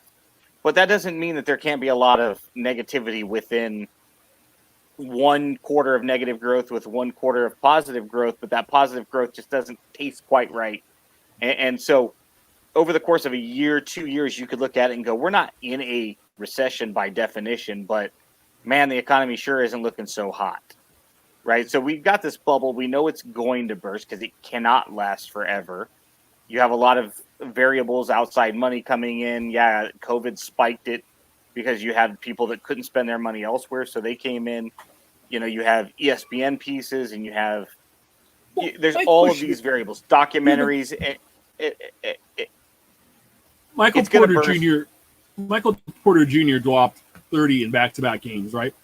There was talk for a long time when he signed with Missouri that before he got hurt there, he was going to be the number 1 overall pick in the draft. Well, he got hurt with a back injury, fell to 13 or 14 to the Nuggets, sat out most of last year, played this year, somewhat. Then he has those 2 games. His second-year Prism card, a base card, was going for like $25. It went from $1 or $2 to $25 in like 2 nights. Like, to me, that makes no sense because the rookie cards went from like $5 or $6 maybe. I was buying them for like $2 to like $50 to $75. I'm like, huh? Because people, going back to the comment I made about McGuire, people are speculating, of course, that there's more money on the back end, not understanding that there's always a good percentage of a chance that right now you are the sucker. You are buying at that height. And again, if I bought a card for $5-6 and it goes to $9, is that enough money for me to warrant spending $6 that I normally wouldn't spend? Again, if you didn't want it yesterday, you don't want it today just because the market tells you should be buying it. Fear of missing out, whatever it is, don't buy it. We're not always going to be disciplined, but you really have to try to narrow your focus down and understand your personal budget, because otherwise Visa and MasterCard are going to come calling, or the wife's going to be looking at you with some divorce papers because you've outspent your comfort level on crap you didn't want. I think if that were to happen, she'd just ask, why wasn't I allowed to open any of the packs? But not everyone has as comfortable a wife. Yeah. If you start defaulting on credit cards and you can't afford your car, she's not going to be awful forgiving of that either. She pays. Or if she's right there with you driving down that street and you guys put yourself into a financial pitfall, you guys are in sure. And all of a sudden you guys are filing for forbearance on your home and this, and I mean it can get nasty really quick. Oh, definitely. This bubble's going to burst. We don't know when. And in the greater scheme of things, what's the difference between 2-3 more years versus it happening right now? It's a finite bubble, and that bubble's going to keep going until the hobby itself lends itself to the addictive personalities, the lotto scratchers, the casino gamblers, the gamblers, But what's funny to me is that, like, Ben brought this up to us, like, what's next? And he said now that a lot of the rookie cards are getting super expensive, rookie cup cards are next as a one-off trend. I noticed that I had some Fernando Tatis rookie cup cards in my Sport Lot store pretty cheap, and they sold really fast. And it's maybe like $1 card, right? But they're going for like $3, $4, $5 now. Sure. He's hot. I understand that, but like you look back at like second or third year Harpers or some established stars of their Topps base cards, sans Mike Trout, and no one gives a shit about them. Right. I mean, yeah, sure. 2012 Heritage, 2012 base Topps update, whatever. Trout are going to be outrageous. However, okay, what about Alex Gordon's 2007 cards? Nothing. It's just like, but what's next? I've been the guy on the pedestal, and it's been on this show for years, saying base rookie cards are the ones to collect. Mm-hmm. Welcome, everybody. I've been telling you this for longer than 3 years, but we've had the podcast on for 3 years. But I've been saying this longer than that to people I know, especially on Twitter. Base rookie cards are where they're at. I have boxes of rookie cards back here of guys that have been big stars and that are huge stars now that I bought their rookie years. When I opened product and I got them in there. And there are times where I look for little holes where people are looking left, I'm looking right. And one of those guys when the season kicked off was Kyle Lewis, because I looked back and I was going through my Series 1. I'm like, man, like Kyle Lewis had a really good end of last year. So I went to Sports Lots the week the season started this year, and they had a whole bunch of cards for like a quarter. So I just started buying all of them. and I think I got over, and I had already like 15, but ended up like 35 or 40 of his base rookie cards before he even did anything. And now everybody's like, man, Kyle Lewis. And I'm just going to hold on to him because it's like I didn't put all that much into him. And I just kind of want to see what happens because I believe he's going to be a good player. I'm excited to see his growth in this in baseball. And maybe one day turn and sell a couple of them or whatever. But I've been on this platform a lot, like, you know, and Ben's been on his like, hey, I collect my ace cards. That's where I'm at. That's where I've decided to be. And I decided like, hey, I'm going to collect rookie cards of guys that I think are going to be hopefully future Hall of Famers, but future All-Stars at least. And it's fun to do that. And so welcome, everybody. Welcome. Yeah. Now, Come on in. Let me ask the water is warm. Let me ask you guys both a question, and don't put a lot of thought into it. Just kind of first number that pops into your head as a one-off to the bubble, right? I don't want to say that true collectors, but just collectors. People, you know, there's a lot of gray area people that buy and sell as well. But right now in this hobby, in this bubble, what percentage do you guys think are collectors? In other words, it's going to break my heart if I couldn't do this anymore. And I'm going to be around 10 years from now, 30 years from now, as long as the good Lord has my heart beating, still going to be around in this after the bubble bursts. What percentage do you guys put that at? 40. So that's about where I would have said 30, 40. In that, basing it off of just what I see on my Twitter timeline, people coming into the hobby, people leaving the hobby. Over the 10, 12, 11 years that I've been on the platform, just some of the names that I used to follow aren't active or have deleted accounts, or of those that do, they've had 20-year-long blogs who post every single day. This is my mail day. Hey, I opened a pack. Here's this. Here's a random tidbit. So 30. Yeah, that's what I had, 30 to 40. And look at the responses we're getting, at least in the YouTube chat, 35%. Less than 25%. Based on where we were in 2012 when I really hopped in, you know, I and who from that is still left, like Steph said, in kind of the world that we live in. Yeah, Mm-hmm. I would say 40 is the high end. Okay, so answer that question retroactive. The year's 2012. What percentage in 2012 do you say is in that same category? 30. I'd be closer to like 70 or 80% because you didn't have these same conversations, even though box breaking. Oh no, I get what you're saying. No, yeah. No, I would agree. You know, flip my number 60%. Yeah, you know, there's a large disparity. I guess we can all agree on that, right? Right, Steph? Mm-hmm. Oh yeah. Son of a bitch! I got you guys to agree with me tonight. And that's it. All day long in our DMs, these guys are like, "No, we never agree on anything." And I said, "All right, guys." Except for we can't agree. Think about that. We can't agree. If we're at say 65, 70% in 2012, and that number's down to say 35% now, and these are just arbitrary numbers, but it kind of seems like they're probably fairly accurate based on no actual quantitative data whatsoever. We're just spitballing. Think about that though. Within an 8-year window, that's huge. That's a huge disparity. And in a few more years, you know, is it trending further down before, you know, is that valley much deeper?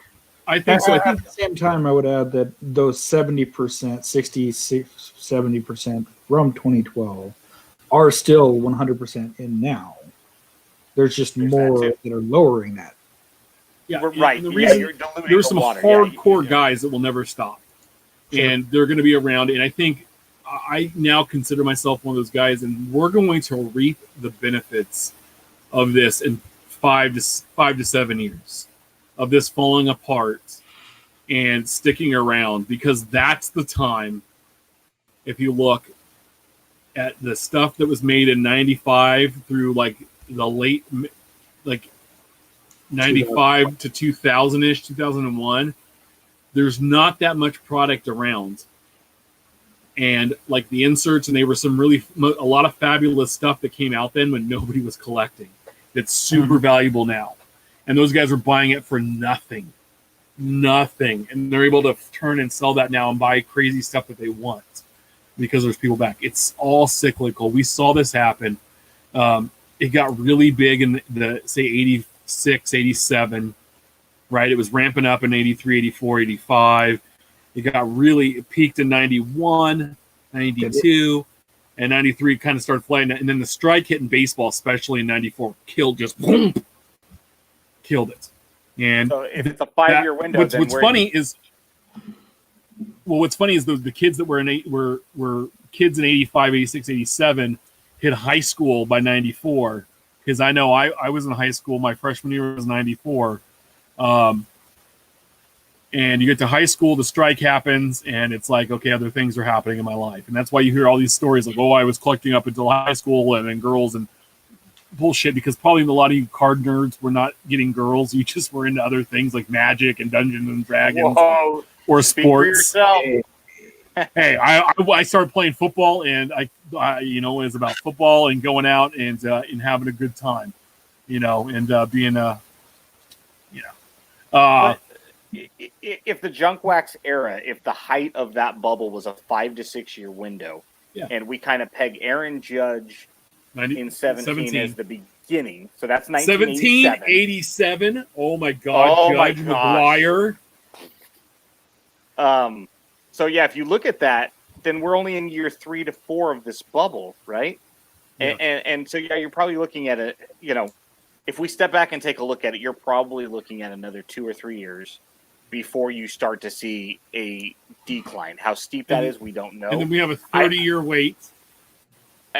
I hope I'm wrong. Fuck, I'll be dead, dude. I'll be dead by next week. Well, yeah, my diabetes and I'll be long gone. So Steph will be the old man on this show by himself. But I hope I'm wrong. But I think what's going to have to happen is one of these hot prospects that are going to have to go the way of Brian Taylor on a grandiose scale in order for people to realize, whoa, you're telling me that you're telling me that this $7,000 cards can tank to $10 or $5 overnight. And you know why he was a bust? He got in a drunken bar fight and hurt his arm, hurt his shoulder, and that was it. And I hope I'm wrong. You don't want any guy to fail, let alone get injured and have a horrific injury. Unless they play for the Lakers or the Dodgers. But look at the Teddy Bridgewaters. Look at the Dante Culpeppers. Look at these freak injuries that have happened that have derailed promising careers. And maybe Bridgewater gets to pull it through in Carolina. Why gotta go after the Viking quarterbacks like that? that was just happenstance, right? But think about Jamarcus Russell. Would he have been thousands of dollars? And then the guy just likes a little bit too much cough syrup and McDonald's late at night. I mean, it's going to take. You heard the story about when they gave him the blank tape, right? And asked him if he watched the game film. He's like, "Oh yeah." He said, "Yeah." Like, dude, that tape was blank. I guess let's root for another Jamarcus Russell because he didn't do anything to physically harm himself in an injury type standpoint, right? His career wasn't derailed because of that. His career was derailed because he was a dumb. And they only passed up Calvin Johnson and Adrian Peterson. One of the guys isn't even in the league anymore, and the other Raiders guy just Raidering is old. I mean, come on, those are bad. Yeah, the Raiders are just Raidering. Because I want to talk about. We were on some of this last week. Didn't chance. If you're going to create a baseball card release, what would it include? Chrome, obviously. Like Chrome. Steph, Ben, what would you have? I would have some kind of a crossbreed between flagship and tops total. I would have a much deeper checklist. I know we've had Chris Harris mention it before in our chat room and whatnot. I don't know if he did it on the show, where it would be more of that 792 card set, where it would be deeper. You don't need repetition into the update where you get more Mike Trouts and more Bryce Harpers. You just don't need the all-star cards. It wouldn't be as hit-driven. We live in a world right now where hit-driven is part of it. I would have more of a focus on inserts, and again, it would be much more affordable to where 1 or 2 boxes build you the set.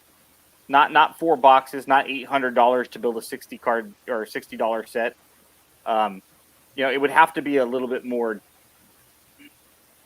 deeper. But then again, I'm also a team set collector, so that's just what I desire. No, and that's your product though. Overpower.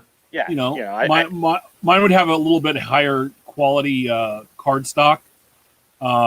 Heritage.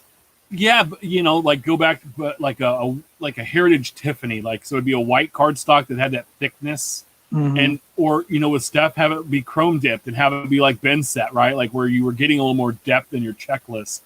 Sure. I would really like that, and then have some inserts that really meant something. You guys remember like you'd open Fleer, like the ugly 91 Fleer, but you'd get that black all-star insert card. And you would get like so excited because that insert card was in there.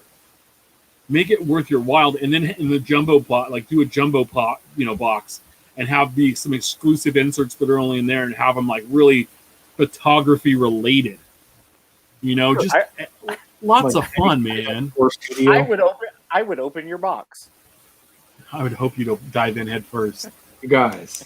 I would have so much fun in your box. Ryan Cracknell put out this tweet this weekend, and I almost blocked him for this. I almost blocked Ryan. I'm letting you know right now. I love you, Ryan. What would you think of a spin on Panini's America's Chronicles? Instead of a current brand that would be based on sets from the past, but instead of pulling from everywhere, the selected sets and designs were all from the same year, mid to late 90s, is what I'm thinking. R-Types-esque, with lots of brands, designs, inserts, but focused all on 1 year is my thought. No. Tim? It's not the right link. Oh, hey, sorry. real quick, can I have a redo? I get to come up with my own set? Cool. I'm bringing back Topps Big. Done. Write it down. So, what do you think? It took you away for saying that. By the way, they don't even fit in pages. Anyway, doesn't matter. They were great. What are you doing with them? Nothing. They were great and glorious. No, but like he wants to, and I understand what he's talking about. So it'd be like 1994 would be the year, and you'd pull from all the top sets from '94, and that would be your baseball card set. And no, I hate the mixing and the that starts sounding really bad. Oh God. No, I can't handle any more of just like here's 42 sets in a box. Enjoy. I can't. I don't care if they're from the same year and they're throwback. No, sorry, Ryan. So I do like the idea behind it in that instead of having 42 designs that are brand new from this year, take say 93, take Fleer Ultra, or Topps Stadium Club. Here's current day players and designs from that. You could have some really nice ones. Topps Laser we mentioned last week. The Metal Universe cards. Some of those would go. I would assume probably sell pretty well if they were to redo those a little bit nicer, so you can actually see people. I like the idea, but I agree with you that I don't like the set itself in concept. Who are some players that you're excited for in the future? We all had one in common, and I think everybody's on the boat right now. Fernando Tatis Jr. We all agreed on Tatis. You watch what he's doing; he's like imitating Ricky Henderson. Mm-hmm. But defensively too, the dude has a laser of an arm. I watching him play. He just plays baseball. What I found funny, the one guy that was missing from all three of our lists was Vlad Guerrero Jr., who was the hottest thing last year. It was all about Vlad Jr., and he's nowhere on any of our lists. Steph, who are some other guys you're excited to see? And it wasn't about card collecting. It's just like, I'm excited to see this player grow and see what the end result is. They're exciting for me to turn on a game and watch. Sure. I mean, anybody can list off the baseball top 100 prospects list. But I really like Juan Soto from Washington. I like his swagger in the World Series last year. He's 21 years old, right? He And he's won a young. lot of hearts last year. In the World He's Series. 21 years old, right? But also, he's like a 21-year-old Yelich, player, right? Yelich and Francisco Lindor. What about young. you didn't list a guy I thought you would list. Who's that? Plays for your team, man. Yeah, duh. No, Homer Bailey. Luis. Come on, where are you at? Luis Rise. No, I figured that would go without saying, obviously. Oh, but you got to man. Like you got to say, like you're excited to see what that kid's going to do. I think you believe a lot in what he's going to do for the future of the Twins. I mean, when our hitting coach and Torrey Hunter and several other guys are saying he's little Tony Gwynn, if he can turn things around this year and in the future, I think he has a good chance at some nice, solid round numbers. Like I'm excited about Bobby Witt Jr. I didn't put him on this list. He's not played enough for me to go like he's going to make it. Mm-hmm. All of the guys we put are in the major leagues. Ben, who's on your list? Who guys you're excited just to see what their future brings? When you saw Tatis be compared to Mantle and Trout through 100 games, and his numbers are better, and that's such a small sample size, right? And I'm so big on numbers always lying, but when you see those in a nutshell and you go, wow, you son of a bitch, I'm in. I want to see what this kid does in the next 15 years. The other two people, Jesus Luzardo, probably a homer pick, but man, I've been watching that kid pitch, and that kid's got something.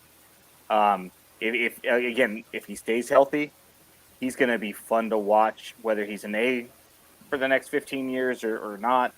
That kid's got something. And the last one I chose was Mike Trout.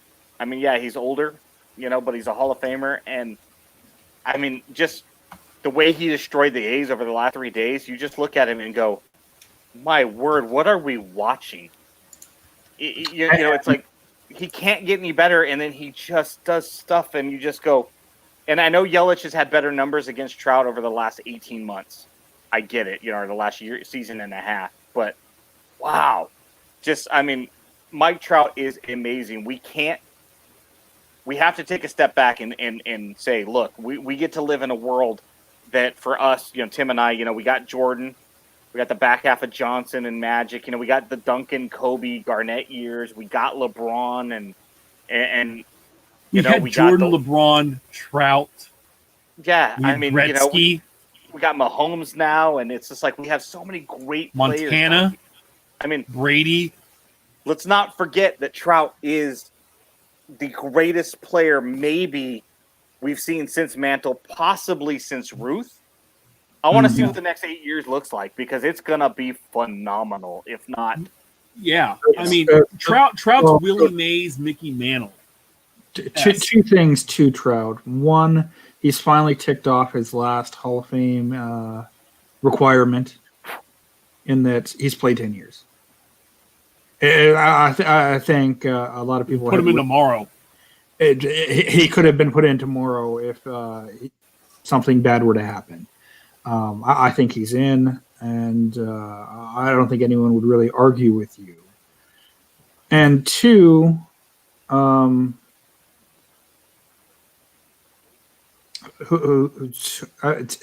what else can he do? I mean, he takes a week off to welcome his child into the world and just can't stop hitting after coming back. And they're not little home runs. They are smashes. 450. You hear the bell come up. Like somebody put a thing together of all the home runs he hit since he became a dad, and they're monster shots. They look like Bond's World Series home run in 2002, where Tim Salmon goes, "That's the farthest ball I've ever seen hit." Like they sound like that. Mm-hmm. They are. His swing is so compact. Yeah, he just kind of swings it, and it's just 476 feet later. You're like, it looks like RBI baseball or back in the day, right? Like the big guys, they have that quick swing and you hit that home run. It's crazy. My guys were obviously Tatis Jr. I had Juan Soto on there as well. Just like saying, he's a winner. Watching him play last year, He's got youth on his side. The other guy is Ronald Acuna Jr.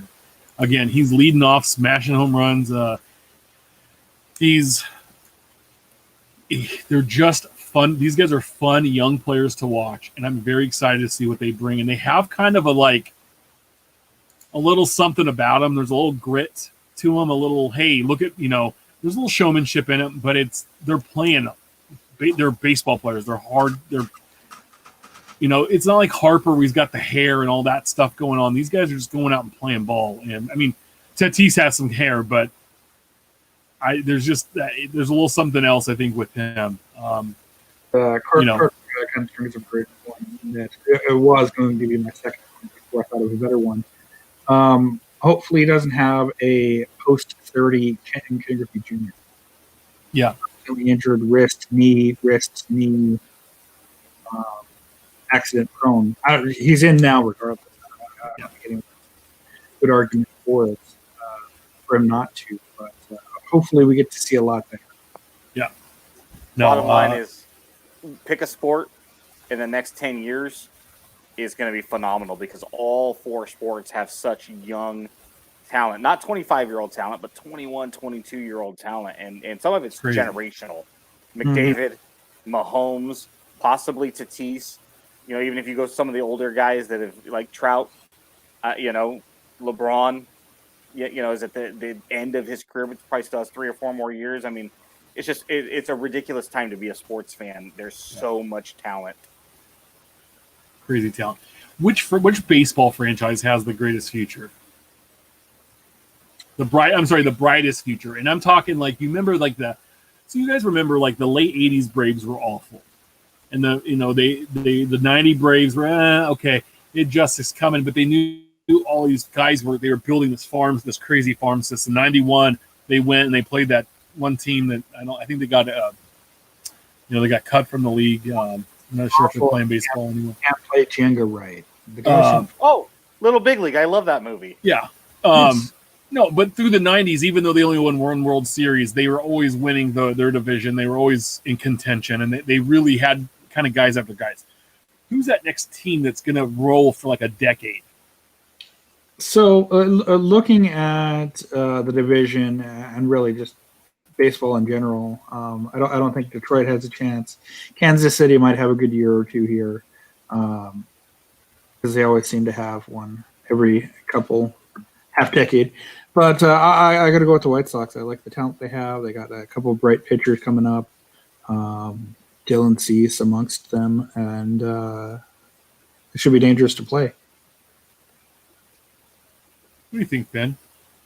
Yeah, I watched a video on YouTube the other day that had the 5 potential franchises in baseball that could potentially be dynasties, and the Yankees were on there because of the money, and they've got some young talent. All 3 of the teams that we chose were on there. The Braves, we didn't choose. They were on there. The one team that was omitted was the Oakland A's. And I want so bad to choose them because they've got such great young talent.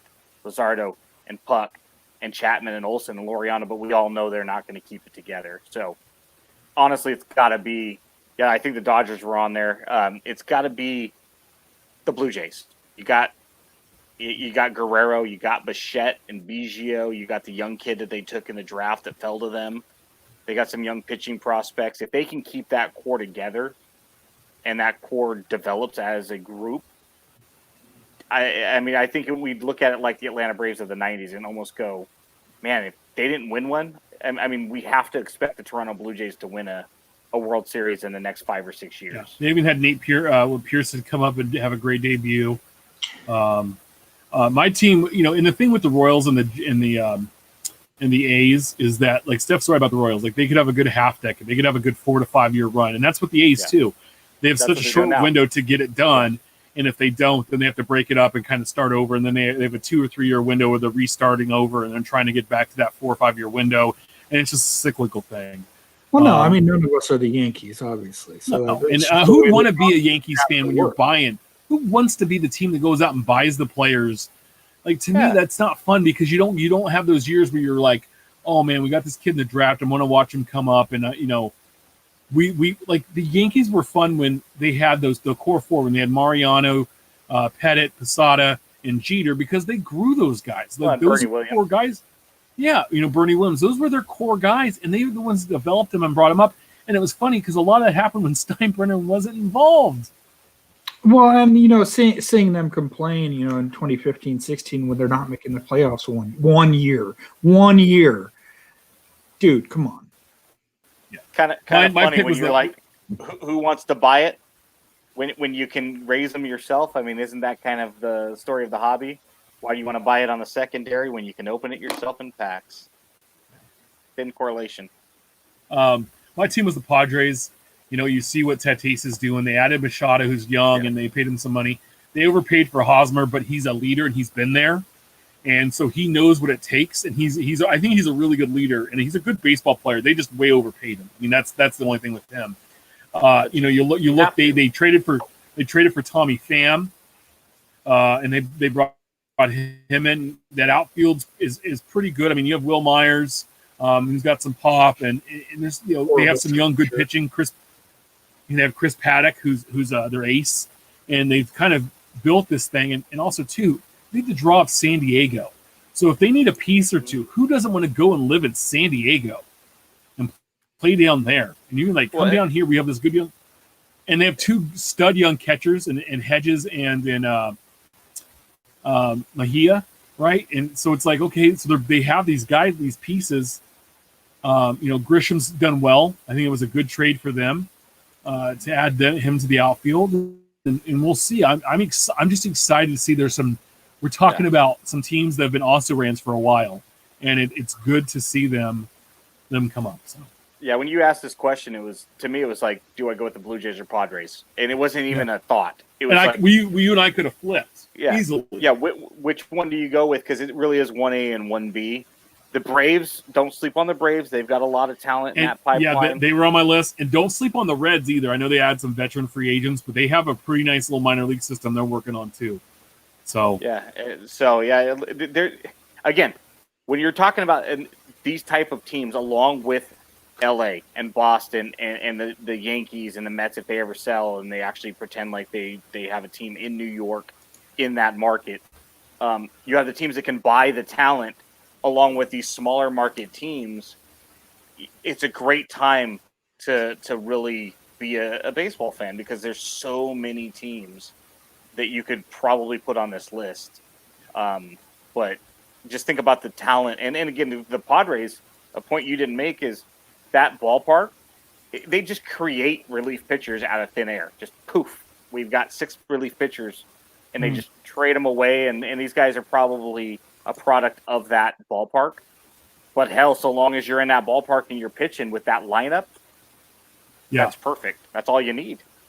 Yeah, no, and it's exciting to see, like I said, new teams out there, new things happening in baseball. And the one thing is think what the Miami Marlins could be right now if they had Yelich, Ozuna, Stanton in their outfield, and you had JT Realmuto behind the plate. Mm-hmm. And Jose Fernandez hadn't passed away. Yeah. It's we could be talking about them as well. What could have been, and Miami's not small market. That's the thing, and their owners are just small-minded and cheap. And that's what the beauty of this exercise in these teams is: A, there's no right or wrong answer, and B, we're destined to be probably more wrong than we are right.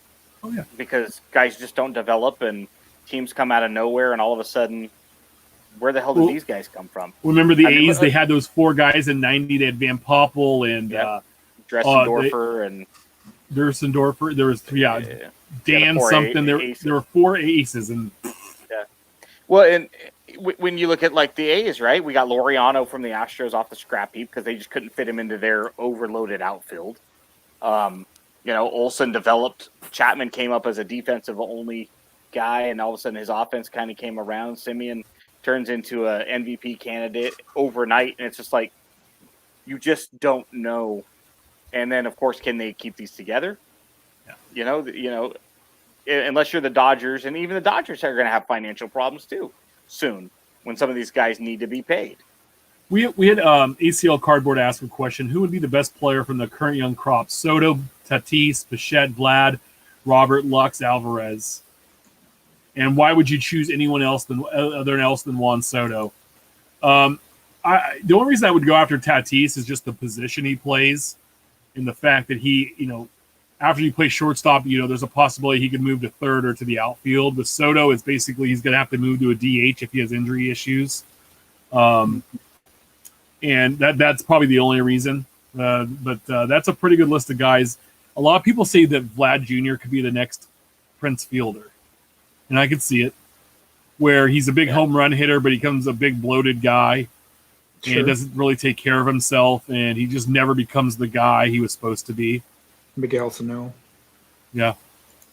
A big fat guy that hits home runs, which is fine. But. Which is, all right. To be fair, he crushed one like 450 feet earlier today, so I like that. But are we talking hobby or are we talking baseball? Because I think maybe baseball. Baseball, that's not the worst thing in the world to have a guy that just gets up there and crushes it, right? Yeah. As a DH. That's where he's going to be. He's going to be a DH at some point. When they moved him to first this year, I go, that wasn't as fast as I thought it would happen. You're just getting it closer to the dugout is all. That they're just, Let's wear and tear on those joints. But again, who knows what the right answer is? Soto could do something stupid, and sure. Yeah, for me, it'd be 1A, 1B. I'd be putting Tatis and Soto as. And I like don't sleep on Bichette either, man. I think he's got a sweet little swing there, and I think that he's built for the long run. So. Well, and especially with the NHL draft coming up and Minnesota getting hosed on the draft lottery, a ninth round pick, ninth overall pick isn't bad if you know what to do with it. So, you might have John Randall or you might get Demetrius Underwood. No, let's not go there. One last thing before we leave tonight. Time to reflect from Cardboard Icons. He put out a great post this week titled "Priced Out and Pissed Off?" ? Perhaps it's time to pause and appreciate what we've had all along. I pulled just a segment or two out of his post. It's a really good post on his blog. Share it in chat. This is a time for us, longtime collectors, to realize how good we actually had it all of those years. The times when we were tasked with a milk run at 9 p.m. on a Tuesday night, and we round up a Target buying milk and a blaster or two. Those trips to the LCS when we walked in with $20 or $100 budget and walked out with a smile on our face and cards in our hands. The special feeling we had when you found out a distant relative, neighbor, or coworker collected, and it felt like you were part of the same secret club. Now it's time to look at your collection, appreciate what you already own. A time to remember why you got into this in the first place. Was it the actual cards? Was it the thrill of the chase, the gambling element? Does the hobby give you a sense of inclusion? Are you carrying on a family tradition or looking to start a new one? The answer is personal for each of us. Now, this is I pulled just a little bit out of this post. It's not a super long read. It's very concise and to the point, but I think that those two paragraphs spoke out to a lot of hardcore collectors. We've been talking about those guys tonight. And, I remember those days, man. You go in with $20 at the old card shop, and you could have a whole hell lot of fun. You could buy cards, you could buy packs, you could have a good time. You could buy an old wax box. You go in now, and it's not that way. And I don't blame the owners, man. If this is a peak time for them to make money, and there were years they were struggling, and we're thankful that they're all open still. And they can still be around for us to go and do those things. And if they can get that money, good for them. Go get it. But you just have to find, if you have a lower end budget and or you don't feel like putting up that kind of capital, you have to find a new way to collect. You have to adapt to the situation. And maybe that's just buying individual cards, making more trades. Me and Angelo used to like to break Allen McGinter, but now we're priced out of it. So we'll eventually get back to picking up the full not team sets, but the full base sets. Maybe we chase the minis, maybe we chase the inserts. Sport lots and comps, will definitely help out in that. But we looked at what we did still like to open, and sure, Diamond Kings is on there, but it stayed consistent in its pricing. It's always been around $75, $80, $70. Yeah. It's a fun rip. And that's me in flagship. Except for this year. What happened? It's flagship. Yeah, It's 2020, and I don't have horns yet, but tomorrow. There's always two questions I ask myself whenever I'm looking at a card or cards. Is my PC incomplete without this card?